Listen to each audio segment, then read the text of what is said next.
പിണറായി വിജയന്റെ മൗനം തുടരുകയാണ്. ഈ എല്ലാവർക്കും ഒരു കേരളത്തിലെ മുഖ്യമന്ത്രി ആരാകും എന്നുള്ള കാര്യത്തിലൊരു ആകാംക്ഷയോടുകൂടി നിൽക്കുമ്പോൾ അതേ തരത്തിലുള്ള ഒരു ആകാംക്ഷ മറുഭാഗത്തുമുണ്ട്. ആരായിരിക്കും പ്രതിപക്ഷ നേതാവ്? അല്ല, അതിൽ എനിക്ക് തോന്നുന്നു മാറ്റമൊന്നുമില്ല. BB ഇന്നലെ പിണറായിയെ പ്രൊട്ടക്ട് ചെയ്ത രീതിയിലാണ് സംസാരിച്ചത്. മൂപ്പരും ആവാനാ സാധ്യത. ഒരുപാട് കാര്യങ്ങളുണ്ട്. ക്യാബിനറ്റ് റാങ്കാണ്, പൈലറ്റ് ഉണ്ടാവും, എസ്കോർട്ട് ഉണ്ടാവും, കന്റോൺമെന്റ് ഹൗസ് ഉണ്ടാവും. മൂപ്പരുടെ നിലവിലുള്ള ആരോഗ്യസ്ഥിതിയൊക്കെ വെച്ച് നോക്കുമ്പോൾ ഈ സ്ഥിര സൗകര്യങ്ങൾ നല്ലതാണ്. അല്ലെങ്കിൽ പിന്നെ വെറും MLA ആയിട്ടിരിക്കേണ്ടി വരും. ഇതിന്റെ ബേക്കറിയിലെ വീട്ടിൽ നിന്ന് സ്വന്തം വണ്ടി, പാർട്ടിയുടെ വണ്ടിയിലോ അല്ലെങ്കിൽ ഇപ്പൊ നിയമസഭ ഇന്ന് വരുന്ന ബസ്സിലോ കയറി പോകേണ്ടി വരും. അപ്പം അതിലും നല്ലത് കന്റോൺമെന്റ് ഹൗസിൽ താമസിക്കുന്നതാണല്ലോ. പിന്നെ തിരുവനന്തപുരത്തെ വലിയ വാടകയും ഒഴിവായി കിട്ടും. അപ്പം അതുകൊണ്ട് മൂപ്പര് തന്നെ ആയിരിക്കും എനിക്ക് തോന്നുന്നു. പക്ഷെ മൂപ്പർക്ക് തോറ്റ് രണ്ടാം സ്ഥാനത്ത് ഇരിക്കുന്ന സ്വഭാവം മൂപ്പർക്ക് ഇല്ല. അതുകൊണ്ടാണ് അതാണ് അതിന്റെ ഒരു പ്രശ്നം. മൂപ്പരെപ്പോഴും ഒന്നെങ്കിലും ഒന്നാം സ്ഥാനത്ത് അല്ലേ മൂപ്പര് ഉണ്ടാവില്ല ഏരിയയിൽ. ഞാൻ നിങ്ങളോട് പറഞ്ഞില്ലേ മുമ്പ്, MP രാഘവൻ മൂപ്പരെ ഇഷ്ടമില്ലാത്തതുകൊണ്ട് മൂപ്പരെ കണ്ണൂർ സഹകരണ ബാങ്കിന്റെ പ്രസിഡന്റാക്കി 10-15 വർഷം ഇരുത്തിച്ചതാണ്. പിണറായി പിന്നെ അവിടെ ഉണ്ടായിരുന്നില്ല. പിണറായി ആ ജോലി മതിയാക്കി ചെയ്തു. അങ്ങനെയാണ് മൂപ്പര് സഹകരണ മേഖല മൊത്തം പഠിച്ചത്. സഹകരണ മേഖലയിൽ അങ്ങനെ ഒന്നും പറഞ്ഞു നിൽക്കാൻ പറ്റില്ല. അങ്ങനെ സ്ഥലം അതിന് ഇന്ന് പഠിക്കാൻ കഴിയും. അപ്പം അങ്ങനെയുള്ള ഒരാളാണ് അദ്ദേഹം. അപ്പൊ അവിടെ പോയി നിയമസഭയിൽ പോയി നല്ല രീതിയിൽ പെർഫോം ചെയ്യാനാവാത്ത ഒരു പ്രതിപക്ഷ നേതാവായിട്ട് അദ്ദേഹം, എനിക്കറിയില്ല അദ്ദേഹത്തിന് ഈഗോ എങ്ങനെ ഹാൻഡിൽ ചെയ്യുമെന്ന് അറിയില്ല. അദ്ദേഹത്തിന് എപ്പോഴും വിജയൻ എപ്പോഴും രാജാവാണ്. ഞാൻ കളിയാക്കി പറഞ്ഞതല്ല. 70 നിയമസഭാംഗമായി വരുന്നതാണ് 70കളിൽ. 1970 ഇന്ന് വരെ അങ്ങനെ രാജാവാണ്. രാജാവ് പോയിട്ടില്ല. താഴോട്ട് ഒരിക്കലും അങ്ങനെ മന്ത്രിയായിട്ടില്ല. അങ്ങനെ ഒന്നീ രാജാവാകും അല്ല നാടുവായിയോ. നാടുവായി ആയിട്ടാണ് കോപ്പറേറ്റീവ് ബാങ്കിൽ ഇരുന്നത്. പാർട്ടിയിലും അങ്ങനെ തന്നെയായിരുന്നു. അപ്പൊ അതല്ലാതെ അങ്ങനെ മൂപ്പർക്ക് അറിഞ്ഞുകൊണ്ടിട്ട പേര് വന്നു വിജയം. അങ്ങനെ വിജയിക്കാനായി മാത്രം ജനിച്ചതാണ്. പിന്നെ ഈ ഇലക്ഷൻ എങ്ങനെ തോറ്റു എന്ന് വെച്ചാൽ ഓവർ കോൺഫിഡൻസ് ആയിപ്പോയി. അത് മൂപ്പർക്കകത്ത് നമുക്കൊക്കെ ഉണ്ടായിരുന്നു. ഭരണം തിരക്കേടില്ല, പൊതുവെ മലയാളിക്ക് വേണ്ടതെല്ലാം കൊടുത്തിട്ടുണ്ട്. പക്ഷെ മലയാളിക്ക് ഇതൊന്നും അല്ല വേണ്ടിയിരുന്നില്ല. അപ്പൊ ന്യൂ ജനറേഷൻ പിള്ളേർ വൻതോതിൽ വോട്ട് ചെയ്തിട്ടുണ്ട്. ഞാൻ വിചാരിച്ചു മൂപ്പരുടെ മാസ് ഡയലോഗ് കണ്ടിട്ട് ഈ പിള്ളേർ അവർക്ക് വോട്ട് ചെയ്യും. ഈ പിള്ളേർ വോട്ട് ചെയ്ത് എന്തിനറിയോ? VD സതീശൻ ആ പഠന പദ്ധതികളെ കാര്യം ചെയ്തില്ല. നിയമം അനുശാസിക്കുന്ന രീതിയിൽ വാഹനങ്ങൾ ഓൾട്ടർ ചെയ്യാനുള്ള വഴിയുണ്ടോ എന്ന് ആലോചിക്കും. പിള്ളേർ അതിന് വോട്ട് ചെയ്തെന്ന് സീരിയസ്ലി. നിങ്ങൾ കോൺഗ്രസിന്റെ പഠനത്തെ എടുത്ത് വെച്ച് നോക്കിയാൽ അറിയാം. പിന്നെ അതുപോലെ തന്നെ ഈ ഫ്രീ ബീസ്, പിണറായിയുടെ ഏറ്റവും വലിയ സംഭവമായിരുന്നു ഫ്രീ ബീസ്. അതിനും വലിയ ഫ്രീ ബീസ് ആണ് കോൺഗ്രസ് ഓഫർ ചെയ്തത്. അപ്പൊ നമ്മളെ സംബന്ധിച്ചിട്ട് KSRTC ബസ് നമ്മളധികം ഉപയോഗിക്കുന്ന ആളുകളല്ല. പക്ഷെ ഉപയോഗിക്കുന്ന ആളുകളെ സംബന്ധിച്ചിടത്തോളം 20 രൂപ 30 രൂപ അങ്ങോട്ടും ഇങ്ങോട്ടും കൂടി 40 രൂപ ലാഭിക്കുന്നത് വലിയ കാര്യമല്ലേ. നടക്കുകയില്ലെന്നൊക്കെ വേറെ കാര്യം, പക്ഷെ ഓഫർ പ്രധാനപ്പെട്ടതാണ്. അവിടെയാണ് BJP വിട്ടുപോയത്. BJPയുടെ പരസ്യങ്ങൾ ഒന്നും തന്നെ ഈ നാടുമായിട്ട് ഒരു ബന്ധമില്ലാത്ത പരസ്യമാണ്. മാറാത്തതും ഇടതും വലതും എന്തുണ്ടാക്കി ഇവിടെ ഉണ്ടാക്കിയ മൊത്തം ഇടതും വലുതാണ്. നിങ്ങൾ ഗുജറാത്തായിട്ട് നോക്ക്, നിങ്ങൾ മറ്റ് ഓരോ സംസ്ഥാനങ്ങളായിട്ട് നോക്ക്, കേരളത്തിന് മുന്നിലാണ്. അത് ഇടതും വലതും കൂടി ഉണ്ടാക്കി. അങ്ങനെ മലയാളികളെ വന്ന മലയാളികൾ കേൾക്കും. ഈ പരസ്യം ഭയങ്കര ചവറ്റുകൊട്ടിടുന്ന പരസ്യമാണ് BJP. കോൺഗ്രസിന് വളരെ എഫക്റ്റീവായി. CPM അതിന് പകരമാക്കി ഇറക്കിയ പരസ്യങ്ങൾ ഒരു തരത്തില് അഹങ്കാരത്തിന്റെ ധ്വനി വന്നു.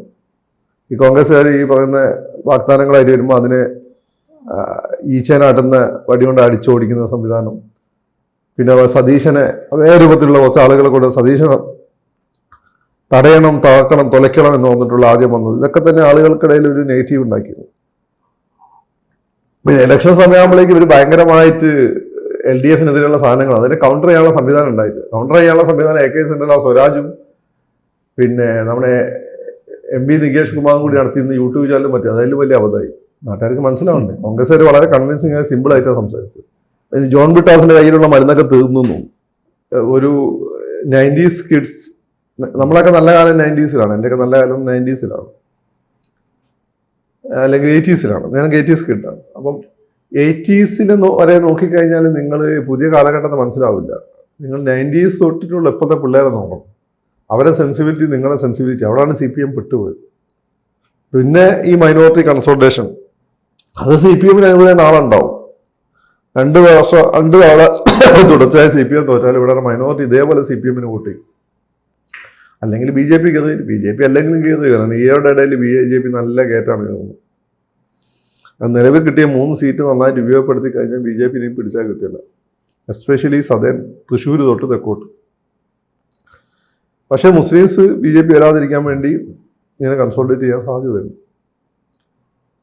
അപ്പം സംഭവം പിണറായി വിജയൻ CPM പ്രതിപക്ഷം എന്ന രീതി അങ്ങനെ. CPM പ്രതിപക്ഷം എന്ന രീതി വെച്ചാൽ ഒരിക്കലും CPM പ്രതിപക്ഷത്താലെന്ന് ആഗ്രഹിക്കുന്ന ആളാണ്. നാട്ടിൽ അതിന് നടക്കാൻ പറ്റില്ല എന്ന്. ഹർത്താല്, ബന്ദ്, KSRTCക്ക് കല്ലറിയുക, കണ്ടേ മൊത്തം റോഡ് ബ്ലോക്ക് ആക്കുക.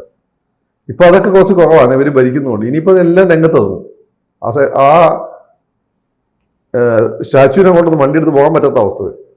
അല്ല, അങ്ങനെ വരുമ്പോൾ ഇവർക്ക് വീണ്ടും തിരിച്ചടി. അല്ല, തിരിച്ചടിയല്ല, ഇതിന്റെ പ്രശ്നം ഇതാണ്. ഇനി അവർക്ക് അതുപോലെ നിൽക്കാൻ പറ്റില്ല. കാരണം ഇവർ ഇതിനൊക്കെ എതിരെ സംസാരിച്ചതാണ്. ഇനി UDF ചെയ്യാൻ പോകുന്ന കാര്യങ്ങൾ ഇവർ ഓൾറെഡി ചെയ്ത കാര്യങ്ങളൊക്കെ തന്നെ ആയിരിക്കും. അപ്പൊ എതിർക്കുമ്പോൾ പണ്ടത്തെ പോലെ അല്ല, ഇന്ന് സോഷ്യൽ മീഡിയയിൽ ഭയങ്കരമായിട്ട് ഇവർ അപഹാസ്യരാകും.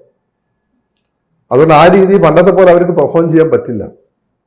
മാത്രമല്ല, KM എബ്രഹാമാണ് UDF ഭരിച്ചപ്പോൾ ഫിനാൻസ് കൈകാര്യം ചെയ്തത്. ഇപ്പോഴും അദ്ദേഹം തന്നെയാണ്. ഇനിയിപ്പം കോൺഗ്രസ് വരുമ്പോൾ അദ്ദേഹത്തിനെ മാറ്റി നിർത്താൻ പറ്റുമെന്ന് എനിക്ക് തോന്നുന്നത്. തിരിച്ചു കൊണ്ടുവരും അതെങ്കിൽ പോയി. അപ്പൊ ആ രീതിയിൽ ഇവർക്ക് അതിനെ കുറ്റപ്പെടുത്താൻ പറ്റില്ല. അപ്പൊ CPMന്റെ പ്രതിപക്ഷം എന്ന രീതിയിൽ CPM എപ്പോഴും പെർഫോം ചെയ്തില്ല. കാരണം ഉത്തരവാദിത്വമില്ലാതെ കണ്ടതിന് മൊത്തം സമരം ചെയ്ത് ഈ എതിർക്കണം, തടയണം, തൊലയ്ക്കണം എന്നുള്ളത് CPMന്റെ രീതിയായിരുന്നു. എന്ത് വന്നാലും അതാണ് അവരെന്നെ BD സതീശൻ ഉപയോഗിച്ചത്. ഈ സാധനം ഇനി അവർ വന്നു കഴിഞ്ഞാൽ അപഹാസ്യരായി പോകും. അപ്പൊ ഇനി ശരിയായ രീതിയിൽ ക്രിയാത്മകമായ പ്രതിപക്ഷമായി നിൽക്കേണ്ടി വരും. അപ്പൊ ഇവിടെ പ്രതിപക്ഷം ഒരു ഭരിച്ചപ്പോൾ സമയത്ത് ആരാ? കോൺഗ്രസ് ആണോ? അല്ല, കോൺഗ്രസത്തിന്റെ സമരം ചെയ്തിട്ടുണ്ട്.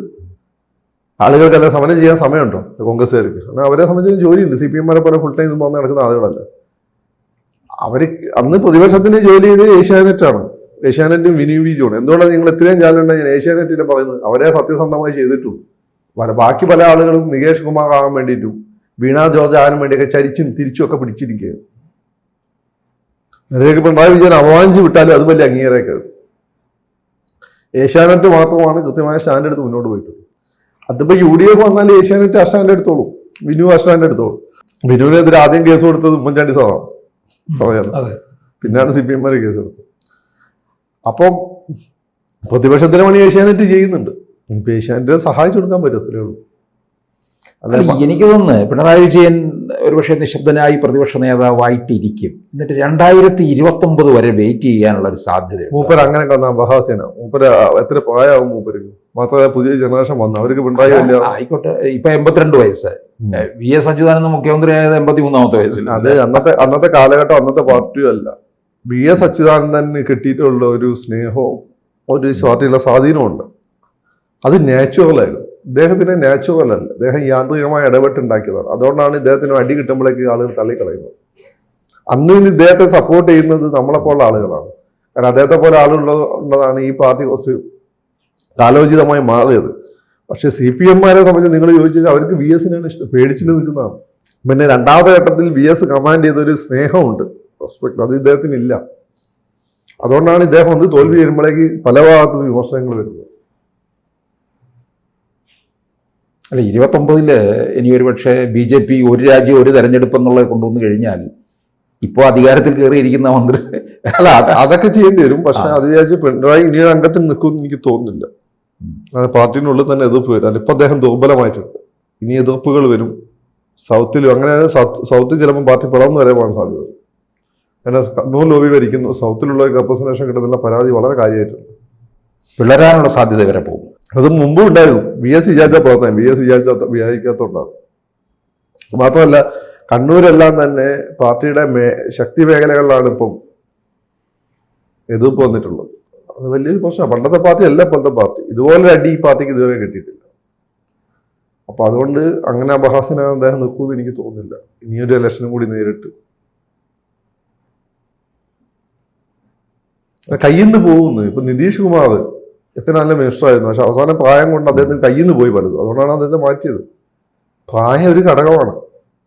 പ്രത്യേകിച്ച് ഈ ശുണ്ടിയൊക്കെ ഉള്ള ആളുകൾക്ക് പ്രായം കൂടുമ്പോൾ ശുണ്ടി കൂടി വരും. പിന്നെ അത് വളരെ നെഗറ്റീവായി പോകും. ഇപ്പോഴത്തെ പിള്ളേരാണെങ്കിൽ വളരെ ഇൻസെൻസിബിളുമാണ്. നിങ്ങൾക്ക് വലിയ ഹിസ്റ്ററി ഉണ്ടായിട്ടും കാര്യമല്ല. അവർ അന്നപ്പത്തെ മൊമെന്റാണ് നോക്കുന്നത്. ചെറിയ ഫിലിപ്പിന്റെ കാര്യം തന്നെ ഉണ്ട്. ചെറിയാൻ ഫിലിപ്പ് അറിയുന്ന ആരും അത് വിശ്വസിക്കില്ല.